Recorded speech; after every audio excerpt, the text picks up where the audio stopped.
NFL Fantasy. Just go to NFL.com/fantasy, or you can download the NFL Fantasy app. It is fun, and it is, more importantly, it is absolutely free. Free $99. It is the absolute best price for you to start a fantasy league.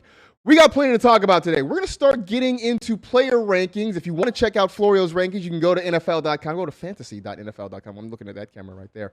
That doesn't apply to you people on the audio. Whatever. Anyway, your rankings are up, so we're going to start breaking these down over the next couple of weeks.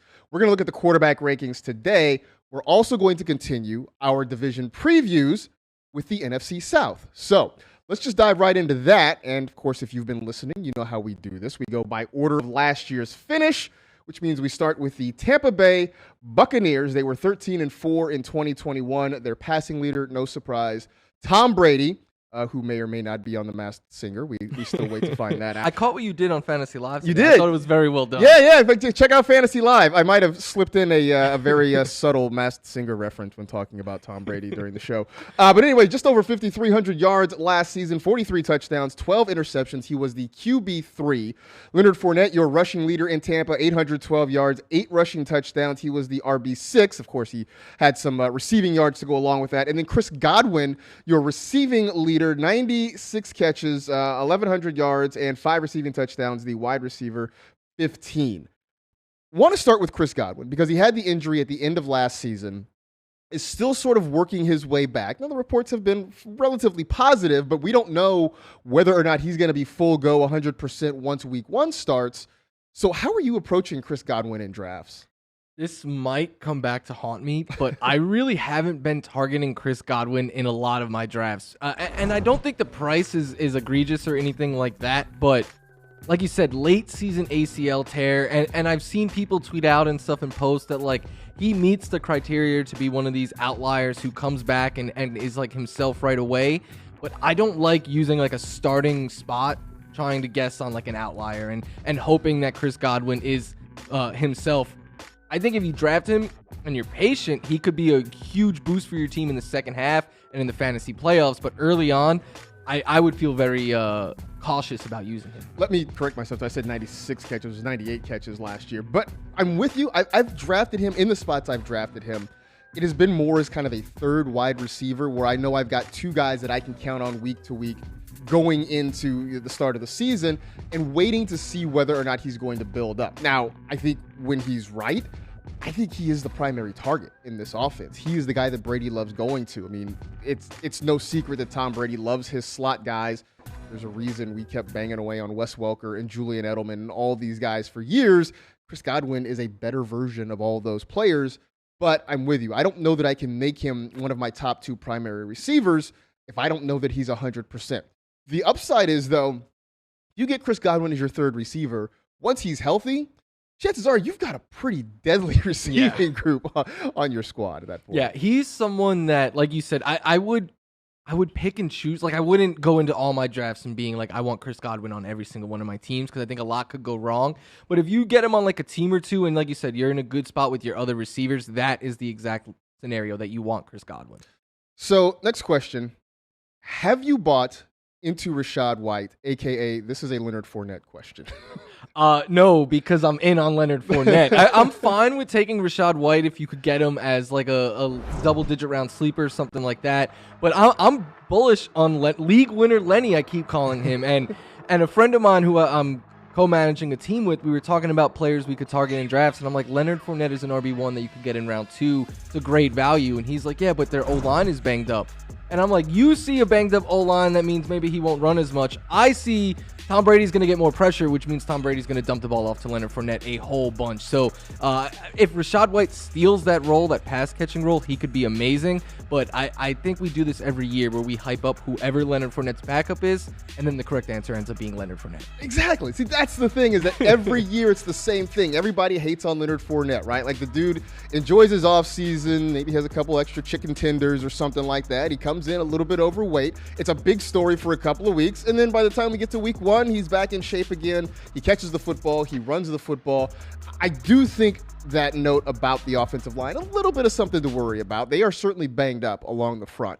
But maybe that works in Fournette's favor in the sense of, as you mentioned, one, his ability to catch the football and getting a lot of these cheap dump-offs. But the other part of it is, of the guys in the backfield, he's the one they trust the most in pass protection. Yeah. That's important. Look, Tom Brady is 3 months younger than me. I don't want blitzing linebackers in my face. I want somebody who can protect me.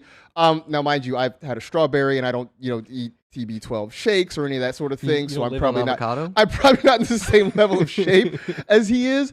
But the fact that Leonard Fournette is a guy they trust in pass protection means he can be on the field in third downs. It means he's available for some of those short throws to be sort of that third down back. I also don't love the fact that we keep hearing Keyshawn Vaughn's name pop up, not as any real threat to Fournette, but mostly as a guy who's competing with White for a lot of those snaps. So Gio Bernard is still there too. Right? We know he could pass block. So he can pass block, he can catch the football too. Yep. So it just feels like Fournette's the only guy with a real clear path toward opportunity. Everybody after that is just sort of battling for whatever's left. So I guess that's a long roundabout way of me, pumping up Leonard Fournette. Leonard Fournette round 2. I mean, take a wide receiver in round 1, Leonard Fournette round 2. You're good to go. Lock it in. Absolutely.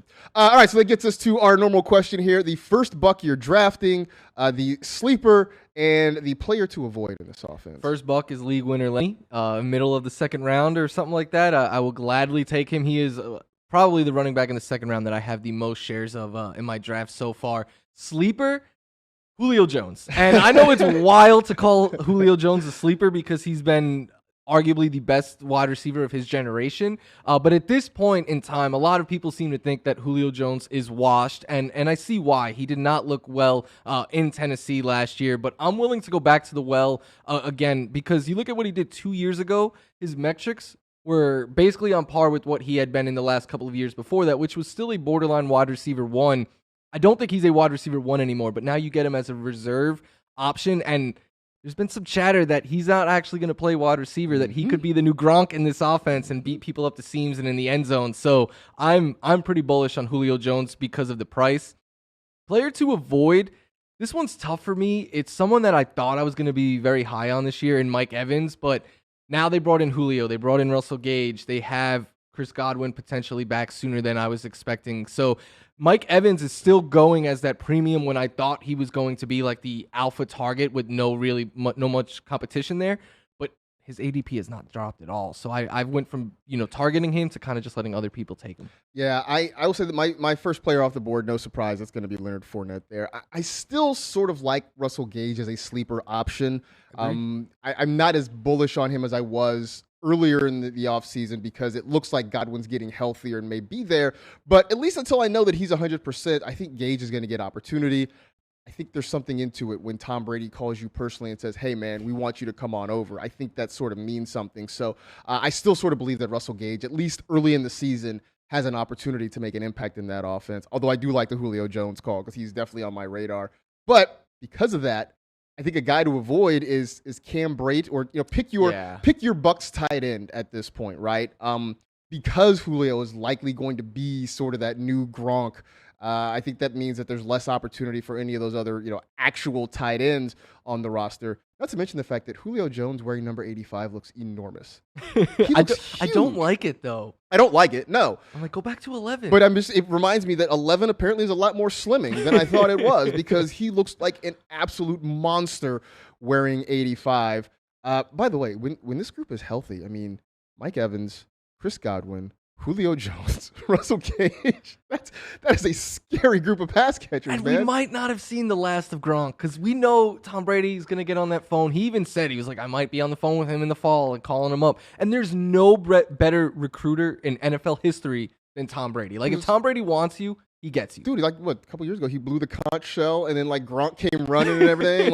This time he'll call him, and he'll jump off like a Bud Light party boat or something like that, and he'll show up, and it'll be all good again. So, all right, that was the Bucks. We'll take a quick break. We'll come back. We will continue our rundown of the NFC South. Stick around for more of the NFL Fantasy Football Show.